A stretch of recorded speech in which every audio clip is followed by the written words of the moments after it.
کہ high growth rate ہم sustain نہیں کر سکتے, ہم جا نہیں سکتے اس طرف, کیونکہ جہاں ہم ہائی گروتھ ریٹ کی طرف جاتے ہیں, ایکسپینشن کی طرف جاتے ہیں, اکانومی کو کھولتے ہیں, تو آپ کی امپورٹس لامحالہ بڑھتی ہیں, اور امپورٹس بڑھنے کی وجہ سے بیلنس آف پیمنٹ کا کرائسس ہوتا ہے, اور نتیجتاً جو ہے وہ ساری چیزیں اسکویز ہونا شروع ہو جاتی ہیں. تو غالباً یہ وجہ نہیں ہے کہ ہم ہائی گروتھ ریٹ کی طرف جا نہیں سکتے, ایک میڈیوکر وے ہمیں لینا چاہیے.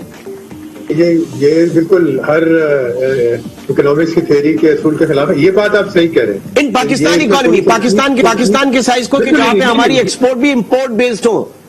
بالکل صحیح کہہ رہے ہیں آپ, یہ بات تو بالکل صحیح کہہ رہے ہیں کہ دیکھیں یہ بات تو آپ کی ایک بات تو صحیح ہے کہ جیسے جیسے ہماری اکانومی آگے بڑھتی جاتی ہے, گروتھ ہوتی ہے, ہمارا اس میں امپورٹ کمپوننٹ بہت زیادہ ہے, تیل سے لے کے کھانے پینے کی چیزوں کے لیے وہ ہے, اس میں کوئی شک نہیں. تو اب سوال یہ آ جاتا ہے کہ کیا ہمیں گروتھ پر ہمیں رکاوٹ کرنی چاہیے, ہمیں روکنی چاہیے, جبکہ ہمیں پتا ہے کہ گروتھ کے فائدے بھی ہوتے ہیں, غربت میں کمی ہوتی ہے, لوگوں کو روزگار ملتا ہے, اس کے بعد جو ہے یہ گروتھ بہت ضروری ہے. گروتھ کے بغیر آپ ملک چل نہیں سکتا. یعنی خاص طور پہ آپ نے پاکستان کی بات کی ہے, ترقی پذیر ممالک جو ہیں, تو یہ ایک مس میچ ہے کہ بالکل گروتھ بڑھے گی, امپورٹس بڑھیں گی, لیکن کیا اس کا مطلب ہے امپورٹس کم کرنے کے لیے ہم گروتھ بند کر دیں جس سے اور مسائل ہوں گے؟ نہ بے روزگاری, غربت اور یہ سارے جو مسائل ہیں وہ زیادہ اہم ہیں. تو سر آپ سپورٹ نہیں کریں گے کہ ہم امپورٹ سبسٹیٹیوشن کی طرف آتے تاکہ ہماری امپورٹ سبسٹیٹیوشن اور پھر ہمیں اس کا بینیفٹ ہو, امپورٹ بل ہمارا کم ہو اور ہم ایکسپورٹس کی طرف جائیں؟ بہت دیر ہو گئی امپورٹ سبسٹیٹیوشن کے لیے, یہ اب 1-2 سال کی بات نہیں ہے, یہ پوری آپ کو معیشت کو بدلنی پڑے گی. آپ دیکھیں آپ کے پاس فری ٹریڈ ایگریمنٹ چائنا سے ہے, جس کا ستیہ ناش کر دیا ہے ٹریڈ کی چائنا سے پاکستان کے ساتھ. آپ وہ تو روک نہیں سکتے, آپ اس میں کوئی تبدیلی نہیں لا سکتے. تو اس طرح کا مسئلہ ہے, تو آپ کہاں روکیں گے؟ آپ کی بیشتر جو امپورٹس, اچھا تیل کا آپ کیا کریں گے, آئل امپورٹس کا آپ کیا کریں گے؟ آپ دیکھیں یہ کوشش کی گئی تھی کہ پاکستان میں سیل فون بنائے جائیں گے, سیل فون بالکل کچھ تھوڑے بہت بن رہے ہیں, لیکن تب بھی وہ اسمبل ہو رہے ہیں. امپورٹس ہماری باہر سے, گاڑیاں آپ دیکھ لیں وہ اسمبل ہو رہی ہیں. تو ہم یہ جو کوشش ہے, خواہش ہے, اس کے لیے وقت گزر گیا ہے, ابھی ہمیں کچھ اور چیزیں. ٹھیک ہے سر, آگے بڑھتے ہیں. آئی ایم ایف پروگرام کے اندر ہم ہیں, اور ایک اگلے پروگرام میں بھی جانے کی باتیں ہو رہی ہیں. Lander of the last resort I am if he ہے.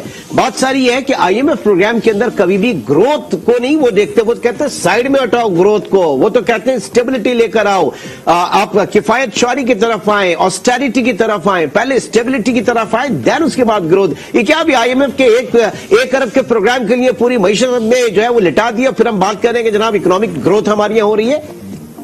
بالکل, ہم نے تو ملک کو اور معیشت کو گروی رکھ دیا ہے, اور صرف $1 ارب کے لیے. دیکھیں حیرت کی بات یہ ہے, وہ ممالک جو 55-50 ارب ڈالر مانگتے ہیں, وہ کچھ شرائط مان لیتے ہیں, اس سے فرق پڑتا ہے. ہماری یہ حیثیت رہ گئی ہے کہ ہم $1 ارب کے لیے کر لیتے ہیں سارا, یہ بالکل روک دیا. اچھا, اس میں مسئلہ یہ آ جاتا ہے کہ ایسا نہیں ہے کہ آئی ایم ایف کے پروگرام میں رہتے ہوئے بھی, جب اس سے پہلے حکومت جو تھی وہ بھی آئی ایم ایف پروگرام میں تھی, اس کی گروتھ ریٹ جو ہے ہر سال وہ بڑھتی گئی. یہ بالکل یہ غلط فہمی ہے کہنا کہ یہ بات صحیح ہے آپ کی کہ وہ اس کوشش بھی ہوتی ہے اسٹیبلائزیشن, آسٹیرٹی روکا جاتا ہے. اس کے باوجود نواز شریف کی حکومت, اسحاق ڈار جب تھے ہماری گروتھ ریٹ ہوئی تھی اور آئی ایم ایف پروگرام میں تھے. مشرف کی حکومت آئی ایم ایف پروگرام میں تھی, اس وقت ہماری گروتھ ریٹ بڑھی تھی. تو یہ کہنا کہ یہ آئی ایم ایف پروگرام کی وجہ سے غلط ہے.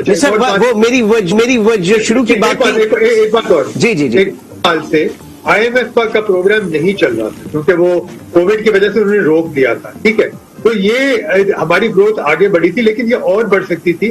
لیکن یہ بیلنس آف پیمنٹ میں 1 ارب کی وجہ سے انہوں نے سارا کو جو ہے نا رکوا دیا. یہ بہت غلط. ٹھیک ہے, ناؤ میں جو شروع میں بات کر رہا تھا کہ آپ آئی ایم ایف کے 22ویں پروگرام میں ہیں, اور ہمیشہ آپ نے ٹیل پہ یہی دیکھا کہ بیلنس آف پیمنٹ کا کرائسس ہوا, پیچھے اکنامک گروتھ کے نمبرز بہتر تھے.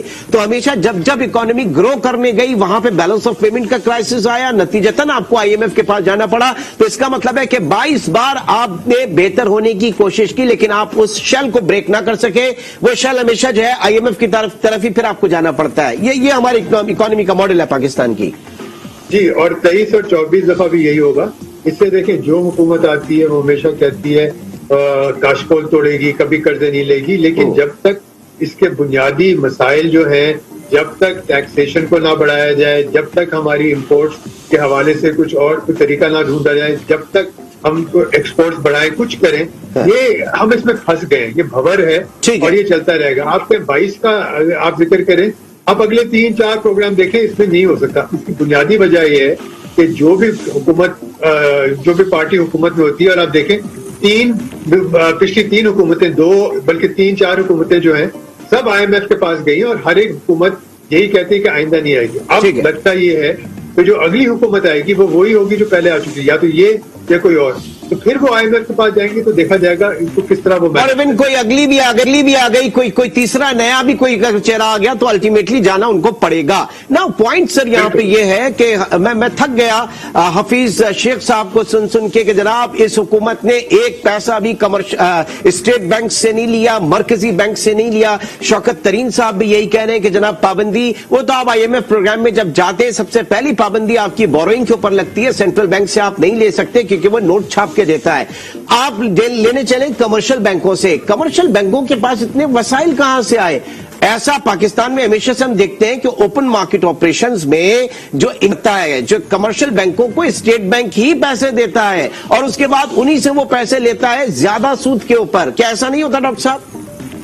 نہیں, بالکل ایسا ہوتا ہے. آپ نے بالکل جو ہے دم پر پیر رکھ دیا ہے. اصل میں مسئلہ یہ ہے, یہ جو آٹونومی کی بات کرتے ہیں, اسٹیٹ بینک کے بل کی آٹونومی کی بات کر رہے ہیں, تو یہ کہہ رہے ہیں کہ اسٹیٹ بینک سے حکومت پیسے نہیں لے سکتی. جی پہلی بات تو یہ غلط ہے.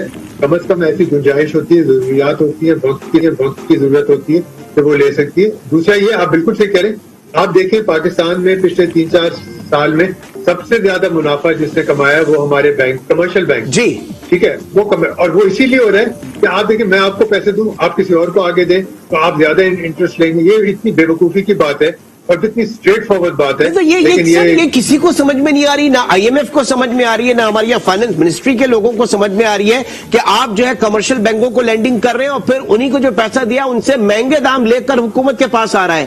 یہ تو ہینگ لگے نہ پھٹکری اور رنگ بھی چوکھا یہاں پہ ہمارے بینکنگ انسٹیٹیوشنز کا. سمجھ تو سب کو آ رہی ہے, آپ کو آ رہی ہے, مجھے آ رہی ہے, بینک کو آ رہی ہے, شوکت ترین کو آ رہی ہے, سب کو آ رہی ہے. سب اس میں منافع کما رہے ہیں. IMF کو بھی پتا ہے کہ اس کے کیا اثرات ہیں. وہ کوشش کریں کہ یہ رک جائیں, وہ رک نہیں سکتے. اس کا کوئی طریقہ نہیں روکنے کا. منی بجٹ آ جائے, آپ ایکسپینڈیچر کم کر دیں. دیکھیے IMF بھی 22 دفعہ اگر آپ کے پاس آیا ہے, ہمارے پاس آیا ہے, اور وہ تیار بیٹھا ہے 23, 24 اور 25 دفعہ. اس کا اپنا انٹرسٹ ہے نا سر, ٹھیک ہے, اس کا اپنا انٹرسٹ ہے.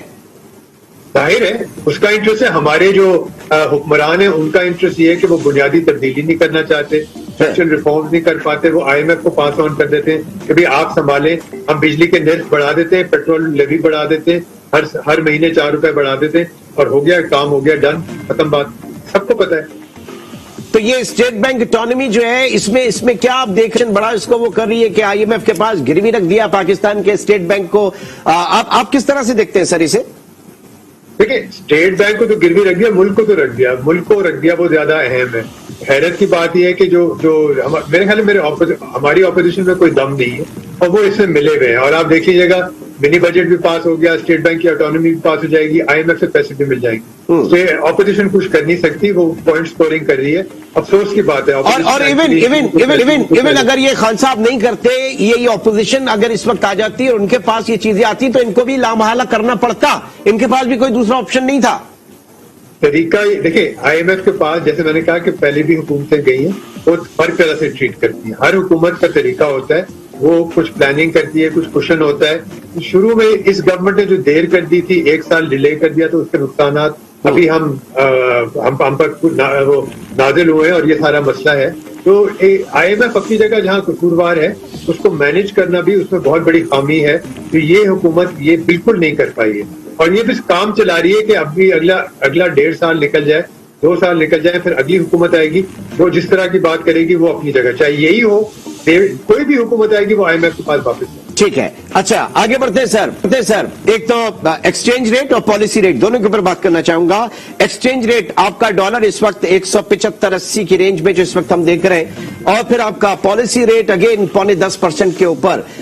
کیا وائبل ہے ہمارے ملک میں ڈومیسٹک اکانومی ہماری گرو کرے ان چیزوں کے اوپر؟ دیکھیں میرا تو خیال ہے کہ اگر 28 تاریخ کو IMF کے ساتھ یہ معاہدہ ہو جاتا ہے اور IMF ہمیں $1 ارب دے دیتا ہے, تو کچھ جو آپ کا جو یہ ایکسچینج ریٹ ہے یہ تھوڑا بہتر ہوگا. 1-2 روپے کچھ عرصے کے لیے یہ بہتر ہو جائے گا. ہو سکتا ہے کہ یہ جو ان کی خواہش یہ ہے کہ کچھ اور جو ڈونرز جو ہیں ملٹی لیٹرل ڈونرز ہیں بائی لیٹرل ڈونرز ہیں وہ بھی کچھ پیسے پاکستان کو دے دیں, اور بہت ممکن ہے ایسا ہو جائے.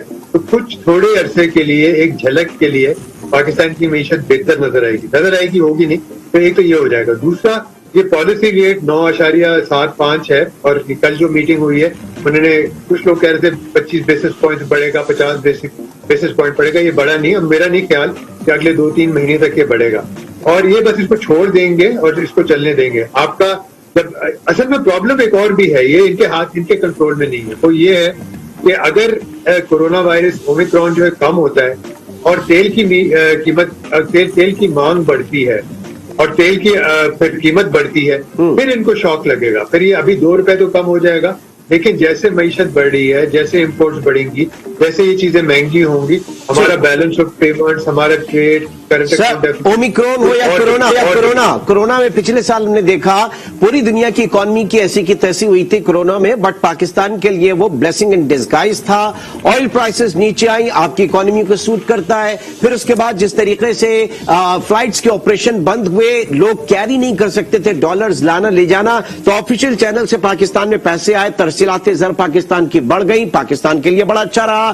ہماری اکانومی جو وہ اسٹیگننٹ ہو گئی تھی, امپورٹ بل ہمارا کم ہوا, پاکستان کی اکانومی کے لیے بڑا اچھا ہوا. تو کورونا تو بلیسنگ ان ڈسگائز رہا پاکستان کے لیے, اعداد و شمار کے لیے بہتر رہا, لیکن عوام کے لیے تو بہت برا رہا کہ جتنے لوگ ہمارے لاک ڈاؤن تھا, بے روزگار ہوئے, جو دیہڑی پہ کام کرتے تھے, آپ ان سے پوچھیں, یہ اصل میں یہ بڑا مسئلہ آ جاتا ہے. آپ ایک طرح سے بالکل بظاہر صحیح بات کر رہے کہ ہماری معیشت کے لیے اعداد و شمار بہتر ہو گئے, لیکن جو حال عوام کا ہوا ہے, جو تعلیم کا ہوا ہے, میرا تعلیمی شعبے سے تعلق ہے, جو وہ نقصانات ہوئے ہیں وہ 1-2-3 سال میں پورے نہیں ہونے والے. اور آپ ان لوگوں سے پوچھیں جو ابھی تک کوشش کر رہے ہیں کہ کم از کم تاکہ روزگار کچھ پائیں, تو یہ بات غلط ہے کہ کورونا ملک کے لیے بہتر نہیں. تو اس کا مطلب سر پھر اس کا مطلب یہ ہے کہ جب تک ہم امپورٹ بیسڈ اکانومی رہیں گے یہ چیزیں ہمارے ساتھ چپکی رہیں گی. یہ تو سارا مسئلہ وہیں سے ہے نا. پھر بنیادی طور پہ وہ ہے, اگر ہم اپنی چیزیں باہر سے منگوا رہے ہیں, اگر ہم دالیں باہر سے منگوا رہے ہیں, آپ دیکھیں ہمارا کاٹن پروڈکشن ہوتا تھا 13-14-15 ملین بیلز کا ہوتا تھا, اب 6.5-7 ملین بیلز کا آ رہا ہے. اب اگر اتنا بڑا فرق آ رہا ہے ہمارے بیسک ایگریکلچر کموڈیٹیز میں, کھانے پینے کی چیزیں, کاٹن وغیرہ, تو پھر ظاہر ہے ہر چیز امپورٹ ہوگی. جب امپورٹ ہوگی تو وہ ہمارے فنڈامنٹلز پہ اس کا اثر پڑے گا, کرنٹ اکاؤنٹ پہ, ٹریڈ پہ, سارا بہت نقصان ہوگا. اوکے سر, جاتے جاتے میں جاننا چاہوں گا 350 ارب کی ٹیکس ایگزمپشن ختم کی مختلف اس میں, اور حکومت کہتی ہے کہ عام آدمی کے اوپر اس کا زور نہیں پڑے گا, اثر نہیں پڑے گا. کیا کامنٹ کریں گے آپ؟ اگر ہر 2 ہفتے کے بعد یا ہر مہینے کے بعد 4 روپے پیٹرول لیوی میں اضافہ ہو رہا ہے بغیر ایکسچینج ریٹ کی تبدیل ہوئے, اگر بجلی کے نرخ میں آج کا اخبار دیکھیں, آپ کا اخبار بھی وہ یہی کہہ رہا ہے کل پرسوں سے بجلی کے نرخ بڑھ جائیں گے, تو اس میں جو ہے یہ 350 کے ٹیکس ہو یا 200 کے ٹیکس ہو یا 2 روپے کے ٹیکس ہو, یہ سارے یہ پاس آن ہوتے ہیں اور پھر ہر چیز ہوتے ہیں. اور اگر ایکسچینج ریٹ اسٹیبل نہیں رہا, جو غالباً 2-3 مہینے کے بعد پھر سے بگڑ جائے گا, پھر مہنگائی آ جائے گی. بہت شکریہ. ڈاکٹر اکبر زیدی اس وقت ہمارے ساتھ موجود تھے. ملکی معیشت کے خدوخال, ملکی معیشت کہاں پر اس وقت کھڑی ہے اور رائٹ لیفٹ کیا ہے, آپشنز کیا ہیں, اپرچونٹیز کیا ہیں, ان تمام چیزوں پہ بات کر رہے تھے. انشاءاللہ آپ سے کل ملاقات ہوگی. اپنا بہت خیال رکھیے گا. اللہ حافظ.